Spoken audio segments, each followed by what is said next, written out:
Ayan, hello. So, lahat naman siguro tayo merong map, no? Ito, tignan nyo, di ba? Halos lahat tayo gumagamit itong map na to. Kaya lang, ang nagiging problema na ito, laging sira, no? Pag pinapump mo ng ganyan, pump ka ng pump, nabubusal. So, meron palang paraan para mapahaba natin yung buhay, tsaka mas napaka-easy nating ipump yung dryer. Tignan nyo, ha? Napakasimple lang, mabilisan lang to. Ito yung map. So, bunutin nyo yung head. Ayan, so bunot na yung head, ha? O, kung may takip yan, tanggalin nyo lang ng kutsilyo. Ayan, tanggalin nyo lang ng kutsilyo. Okay, o tanggal na siya, ha? Ayan natin. Tinanggal ko na. Okay, ba't ko tinanggal? Napakasimple. Lalangisan nyo yung dito. Ayan, kung masisilip nyo yun eh. So, langisan nyo lang. So, ako, nilangisan ko, ito o use oil, mantika, gear oil, singer oil, spray mo lang. Ako, nalagyan ko na to. So, binidyo ko lang para ma-share ko sa iba. Kasi, ito lagi ang problema. Konting gamit, sila na.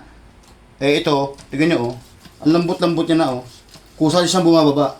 Oh, ikakabit ko na, ha. Tignan nyo kung gano'n siya kalambot, ha. Tabi ko muna yung kutsilyo, baka makasipa to. Ayan. Ayan, takpan nyo na siya.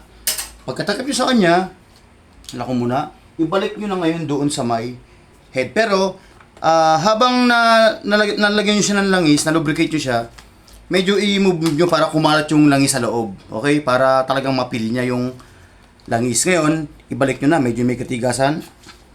Ayan, so, ano ba yung nasa loob niya? Ito kasi yun eh, oh. Ito yung mechanism nito sa loob, kaya umiikot. Ito yun, ayan, so yun oh. Isipin nyo na lang, plastic lang, o parang may semi-rubberized eh. Saka push ka ng push, umiinit, so nabubusal. Ayun yung dahilan ng pagkasira niya. No? So, kasi nga, tuyo, walang langis, dry na dry, umiinit, busal, sira. So, ito yung makikita mo sa loob nito. Kaya, lalangisan mo ng marami, so, mapipil na yung langis, no? Ma-occupy na langis lahat yan. So, magiging napakadulas na. Tingnan nyo ha, gagamitin ko ha, kung gaano siya kadulas. Yan na, ito yung ano ko. O, basahin ko muna. Para talagang ma-dryer siya. Yan. Yan. Okay, na-dryer ko na. Diba? Tingnan nyo yung kamay ko ha. Isang daliri lang gamit ko eh. Ayan o. Oh, pakita ko lang ito, camera. Pati yung daliri ko. Tingnan nyo naman. Layo ka konti. Diba? Napaka-easy lang.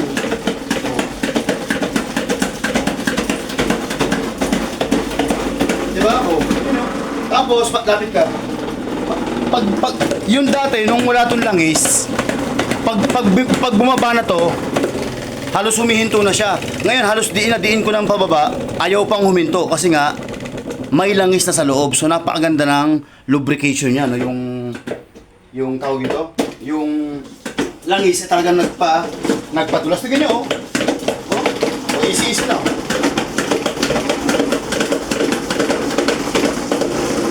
Diba?